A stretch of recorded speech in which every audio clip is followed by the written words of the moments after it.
esta mañana les contaba gente que recibía a quien me va a encontrar el martes allí en ese bar tan lindo, tan montevideano, el bar Coruñez. El periodista, el escritor, el hombre de acción política, social, Quinto Lucas. ¿Cómo anda, Quinto? ¿Qué dice, Alberto? Un gustazo estar aquí y un saludo cordial a los amigos y amigas que están escuchando. ¿Cómo anda? ¿Cómo te he tratado estos días? ¿Unos cuantos días acá en Montevideo? Unos cuantos días, sí, como 20 y algo. Ya. Finalmente, cuando me voy el miércoles que viene, total, unos 25 días he estado aquí.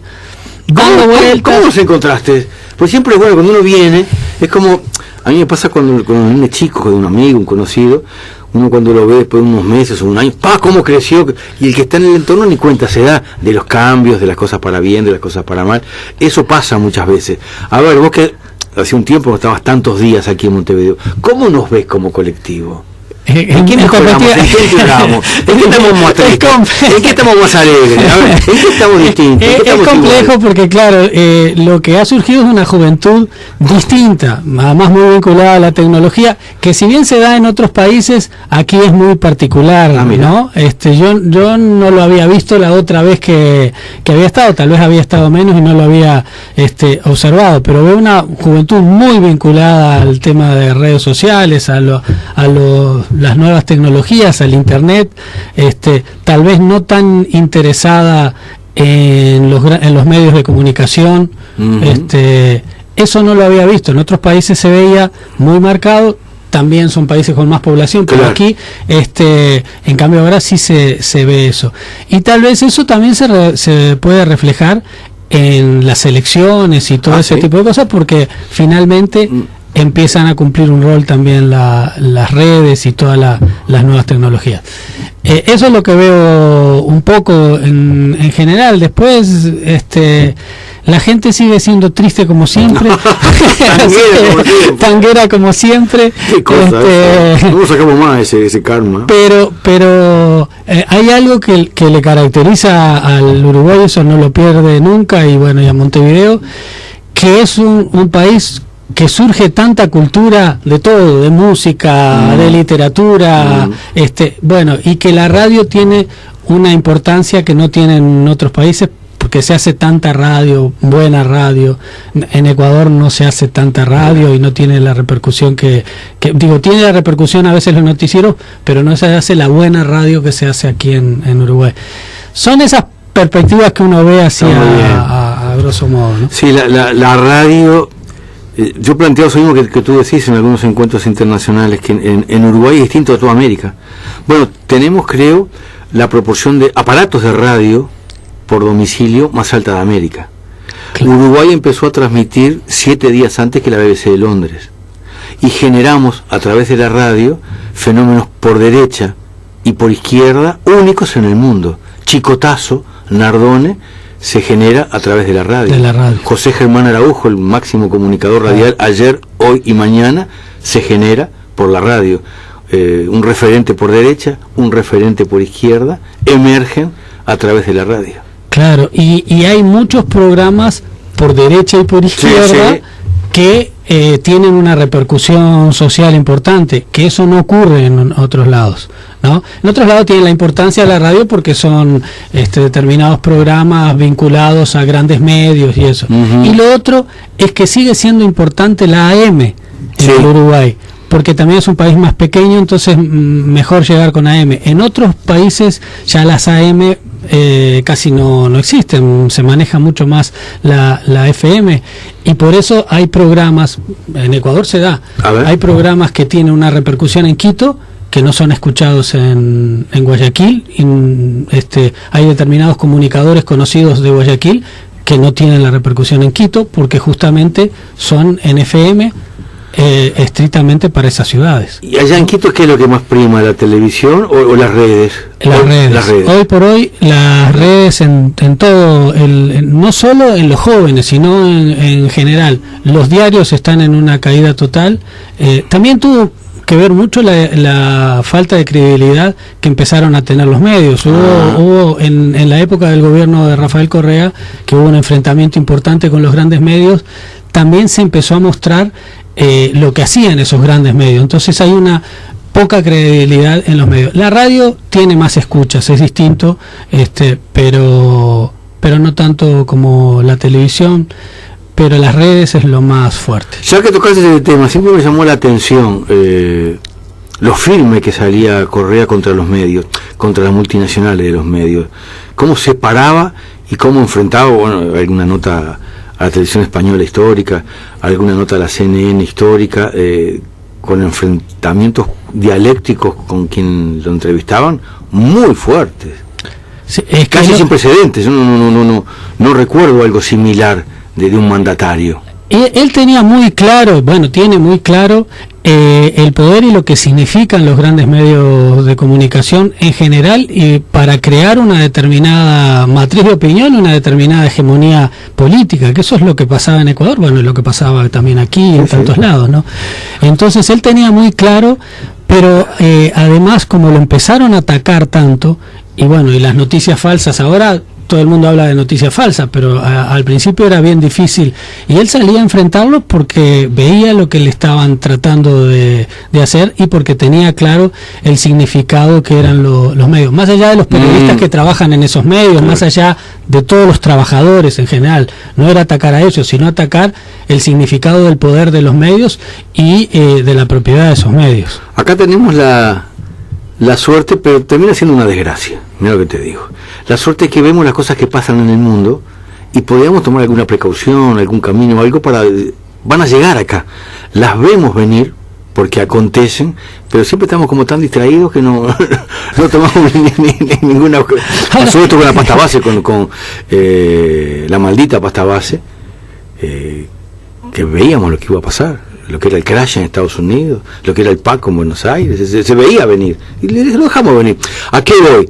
Tú decís la noticia falsa, qué sé yo. Yo justo arranqué esta mañana contando este abogado que está enjuiciando a la candidata a la vicepresidencia por el Frente Amplio, es un operador de Talvi, del Partido Colorado, fue el que inventó con una foto, cuando asume Dicandia, cuando Martínez deja la intendencia, en una entrevista en el interior, que lo están allí en un bar, la pone como que fuera en Roma, esa foto, que está tomando un vino que cuesta no sé cuántos dólares, y asco pone, que es una noticia falsa, que logró reproducirla y amplificarla. Es que ese tipo de noticias falsas trabajaron mucho desde los sectores de derecha. Pero hace 15 años. 15, claro, allá muchísimo. Y justamente a Correa le ponían a veces en grandes centros comerciales de Europa y eran mentiras. Ah, también, ¿no? Entonces eso lo hicieron ya hace, estoy hablando 8 años atrás. Entonces eso es una escuela que se está dando. Lo que se está inventando a veces de Venezuela, de represiones que no fueron o de cosas que no fueron, también o determinadas movilizaciones que se muestra, y es movilizaciones en otros países. Eso es, y en las redes es muy difícil porque eso se lanza y en principio la gente cree. Después, para darse cuenta que eso así se desmienta, sabemos lo que es muy difícil. Es lo mismo que antes los grandes medios, cuando lanzaban una cosa, después desmentirla, que eso fue lo que se logró en Ecuador con la ley de comunicación, que ahora se dio vuelta atrás en buena parte, que si había una noticia falsa tenían que realmente rectificar en el mismo lugar, y si fue en primera página, en primera página. Ah, ¿sí? Claro, porque si no, y con el mismo tamaño de noticia, porque si no también te están trampeando, sí, dicen no, nos equivocamos y sacan una cosita escondida en una última página. Entonces sí, la ley de comunicación fue muy importante, sobre todo porque hay esos ataques y esas mentiras contra gente que después cómo la levantás, y casualmente generalmente son contra gente de izquierda. Es una casualidad, pero demasiado casual, con algunos montajes que siempre me han llamado mucho la atención. Para mí en la cima de todas estas cosas falsas fue cuando en Qatar recrearon la Plaza Verde de Libia, y Al Jazeera pasó que habían tomado la plaza, el símbolo donde estaba todavía Gaddafi resistiendo, y habían simulado el lugar, y realmente lo pasaron por la cadena y llegó a Libia, y mucha gente creyó que había pasado eso. Claro. Una noticia falsa, instrumentada, en ese caso muy bien instrumentada, que llegó a generar efectos. Claro, que eso se generó un efecto súper importante, porque después vino todo lo que, lo que terminó finalmente Libia. También pasó en Siria, que se generaron imágenes de lugares que supuestamente había movilizaciones que nunca existían esas movilizaciones, o que habían sido tomados por rebeldes que no existían. Después sí se fue empezando a generar todo, pero sirvió como un impulso para que se generaran estos grupos y toda la cuestión. En Venezuela se está tratando de hacer y se ha hecho mucho, no ha tenido toda la repercusión que podría haber tenido, digamos, internamente, porque no han logrado crear una guerra civil como aspiraban, pero sí tiene su repercusión internacional. Mucha gente dice, pasa esto, y cuando ves las imágenes, son imágenes montadas. Entonces, más allá de lo que en realidad pueda pasar, hay muchas cosas de montaje, ¿no? Capaz que el martes la charla también va por acá, pero el martes la charla va a ir con los libros del Quinto Lucas. Entonces, ya repaso, ya les contamos, porque van a estar así en la vuelta los libros, de qué libros estamos hablando, para quien no sepa quién corno es, quien me acompaña esta mañana aquí en el estudio. Libros que van a estar allí en la vuelta, en la mesa y en la charla el martes, en este bar con tanta historia. Bueno, van a estar los libros que ya está distribuyendo Guzzi, que son unos periodísticos y otros literarios. Está Tal cual es el camino de José Mujica a la presidencia, que son crónicas sobre la campaña que llevó a José Mujica a la presidencia. Está Mujeres del siglo XX, que son semblanzas de distintas mujeres de la literatura, la política, luchadoras sociales, semblanzas literarias. Es un libro que saqué en el año 95 creo que fue, pero que aquí en Uruguay se empezó a distribuir hace un año, 2 años, no mucho. Acá se todo más tarde, pero también yo no había tenido los contactos como para Mujeres del siglo XX. Están mis últimos libros, que hay uno de poesía que es El naufragio de la humanidad, que tiene que ver mucho con esos naufragios que se están dando en el Mediterráneo, pero también que tiene que ver con las migraciones en la frontera de México con Estados Unidos, que es poesía. Ahí también alternaste las redes con el papel, porque he visto fragmentos de esos naufragios que desde Quito, desde Ecuador, con un celu, con una compu, también compartías. Sí, estoy trabajando mucho en eso, de sacar los libros, pero también trabajar mucho por redes, por internet, por las redes en general. Y eso es lo increíble, porque por ejemplo con el libro ese del naufragio de la humanidad, yo decía que ahora estoy dedicado mucho más a la literatura que al periodismo propiamente dicho, que el periodismo siempre que lo hice golpea a la cabeza, a la razón, y la poesía me da la posibilidad de golpear al corazón a veces. Tengo a veces gente que me escribe de distintos lados, pero sobre todo con estos poemas sobre el Mediterráneo, que son muy fuertes, que me dice, me conmovió. Cuando leo las noticias me indigno, pero esto me conmovió. Entonces también es otra forma de comunicar. También va a estar el último libro, que es una mezcla de poesía en prosa y cuento, o sea, hay un híbrido que se llama Como en Aquelarre, que también es una lucha entre un mundo ficticio que quiere buscar la esperanza y un mundo real. Es el mundo de los locos que tienen esperanza y que tienen rebeldía, y el mundo de los cuerdos que con personajes imaginarios. Bueno, este es un libro nuevo que tengo ahí. Y también va a estar el libro sobre mi hermano Enrique Lucas, que es una crónica de la vida de mi hermano mayor, ¿no? Esos son los libros que están en la vuelta y que está distribuyendo Guzzi. Espero más adelante poder tener algunos otros libros también, distribuirlos aquí. Y ahí en la charla nos hemos así con la gente de Coroñez, con el Quinto, que esto dura un par de horas, que sea de 19 a 21 horas, para que después todo el mundo siga con otras actividades en el viernes. Seguro va a estar también Almagro en la charla. Sí, yo te iba a preguntar. Sí. Va a estar en la charla, no va a estar presente, seguramente. Dije, esto quedó diciendo, ¿y esto? ¿Qué inventó ahora? Dije, presente, realmente nunca digo junto odio, pero tampoco prefiero no ver a determinadas personas, prefiero no verlas, por todo lo que significaron y por lo que significan actualmente, tan lamentable. Pero claro, en la charla es casi no va a estar porque digo, no todos tienen por qué saberlo ni recordarlo. Quinto Lucas trabajó también en la Cancillería, en el gobierno de Mujica, estuvo junto a Almagro y bueno, él fue el primero que públicamente denunció lo que estaba haciendo Almagro.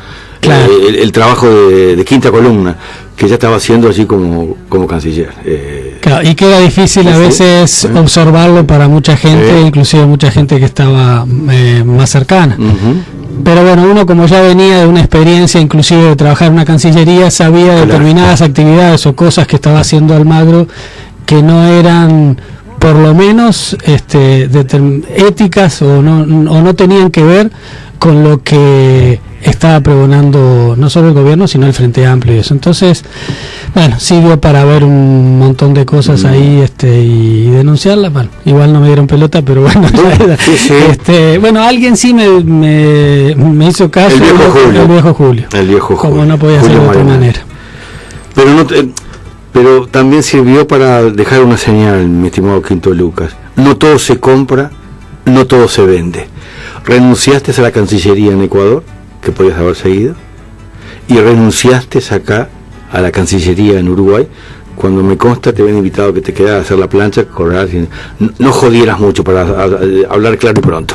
Fue la invitación que te llevó a ser el canciller en aquel momento. Claro. Eso tú no lo puedes decir, pero yo lo puedo decir. Y también renunciaste. En Ecuador renuncié porque estuve en contra del TLC de Ecuador con la Unión Europea, y renuncié cuando seguramente iba a ser canciller, porque el canciller de ese momento iba a ser ministro de Defensa y yo iba a quedar de canciller. Asumí los roles de canciller en más de una oportunidad, pero iba a quedar de canciller definitivo seguramente. Y porque además eso es lo que habíamos conversado y bueno, renuncié porque bueno, era una cuestión de mis principios, y aquí también mucho más porque lo que proponía Almagro era realmente lamentable, la actitud que estaba llevando adelante contra la integración, no solo contra Venezuela, sino contra la integración latinoamericana, las acciones que hacía, y contra la UNASUR. Entonces eso... Él fue enemigo siempre. Él fue un enemigo de la integración en general, y obviamente se transformó en un enemigo de Venezuela, de los gobiernos progresistas que podían existir en América Latina, de distinto tipo, ¿no? De los gobiernos de izquierda. Entonces lo que pasa es que no lo demostraba. Lo demostró ya siendo secretario en la OEA, que está cumpliendo un papel lamentable, porque si bien la OEA estaba desacreditada, estaba en caída total, cuando él asume, viniendo de un gobierno del Frente Amplio o de Uruguay, que es muy creíble Uruguay, le dio otra credibilidad al principio. Ahora de nuevo está desacreditado y está desacreditada la OEA, pero se perdió tiempo en la OEA cuando se podría haber jugado más hacia la UNASUR, la CELAC, sobre todo, y el Mercosur, y el propio Mercosur, que también está tan mal actualmente, ¿no? Tú que lo viste venir, y bueno, lo planteaste incluso con letras sobre papel, ¿te imaginaste que iba a llegar a este tenor? Bueno, ya a estos niveles ya es mucho. ¿Alguna vez pensaste que iba a llegar a este tenor? No, yo estaba seguro de que él respondía directamente a Estados Unidos, no tenía dudas por las formas como actuaba y por la relación que tenía con la embajadora de Estados Unidos y determinadas reuniones que yo fui viendo cómo se daban, ¿no? ¿Ya lo viste como un hombre de Estados Unidos? Lo vi como un hombre muy vinculado, muy claro y asumido con una postura política, no digo traidor y ese tipo de cosas, sino un tipo vinculado a la visión política internacional de Estados Unidos. O sea, él tenía una visión seguidista de la política de Estados Unidos. Entonces, por lo tanto, en la OEA iba a llevar esa política. Claro que ya son los niveles de lo último, porque aceptar una intervención en Venezuela, como él dice, él llegó a decir, propuso de que podía ser una intervención, ya a esos niveles pensaba que no, pero que era alguien que estaba muy adscripto a la política estadounidense hacia América Latina, y esa política intervencionista de distinto tipo, pero ya no intervencionista militar, no me lo imaginé. Sí lo pensé. Ya cuando veo lo que está actuando en la OEA, ya dije, es mucho más de lo que yo me imaginaba. El ensañamiento, por ejemplo, para con Cuba, seguro tampoco imaginaste. No, porque además era tan farsante que iba a Cuba y decía qué maravillas que es esta isla y qué maravilla el gobierno cubano y tantas cosas. Entonces era un farsante y tiene fotos. Entonces era un farsante que fingió muy bien. Yo sabía que no era así, porque inclusive hasta con las conversaciones con él. Y lo otro era de que Almagro nunca fue alguien de trascendencia diplomática a nivel internacional. Él, en realidad, si hablas así, no era nadie. Él se eligió porque fue apoyado por Uruguay. Si no hubiese sido apoyado y pedido, por ejemplo, Venezuela no quiso votarlo a la OEA porque sabía muy bien quién era Almagro y todas las chicanas que le había hecho. Entonces, finalmente él se proyecta con todas las discrepancias que podamos tener con Enrique Iglesias. Enrique Iglesias era un personaje conocido internacionalmente. Almagro no era nadie. Fue proyectado como algo ficticio que finalmente se transformó en algo que, bueno, que está yendo contra toda América Latina, no solo contra Venezuela o Cuba. Mi estimado Quito Lucas, gracias por la visita. La seguimos el martes. El martes a las 7 ahí en el Coroñez. En lo previo. Y capaz que ya nos quedamos, te gusta el otro día, capaz que nos quedamos ahí en la Rambla, damos una vuelta. Seguro, para llegar ahí durmiendo. Claro, para hacer la previa. Eso hacía en fin de año, cuando era joven, digamos, que salíamos, vivíamos el fin de año en el barrio, ya en Palermo, Parque Rodó, y después nos íbamos a la playa a jugar al fútbol. Mirá vos, bueno, gente, esto es este lugar queda allí en ¿qué calle, no? Una de las pocas calles que pudimos cambiarle el nombre. Wilson Ferreira Aldunate y Maldonado. En esa esquina queda el Bar Coroñez, el próximo martes 16, si gustan, de 19 a 21. Bueno, de periodista a periodista, conversando con Quinto Lucas horas previas a su partida a su casa momentánea en Patria Grande. Aquí, como dice la canción de No Te Va a Gustar, siempre se lo espera con la comida, siempre está la puerta abierta, y algún día va a volver, seguramente, aquí a este pequeño territorio, pero previo a irse allá, a este domicilio momentáneo en Ecuador, va a estar en pleno corazón de Montevideo. Maldonado, Wilson Ferreira Aldunate, esquina histórica. Gracias, Quinto. No, gracias a vos. Va a ser un gusto el martes estar charlando ahí. Vamos a pasar un rato libre. Claro, muy bueno. Sí. Y aparte potenciando una librería allí, se está armando una librería también. Sí, eso me comentaba. Sí, porque es un proyecto cultural que se pretende armar en esa esquina, con música, con actividades plásticas, con teatro, y también con una librería con un claro acento latinoamericano. Sí, no cualquier libro. No cualquier libro, bien trabajado. Sí, eso claro. Me estaban diciendo, eso va a estar lindo, porque es un proyecto cultural, además que... Y en alguna medida, con nuestra charla estamos apoyando también esa iniciativa.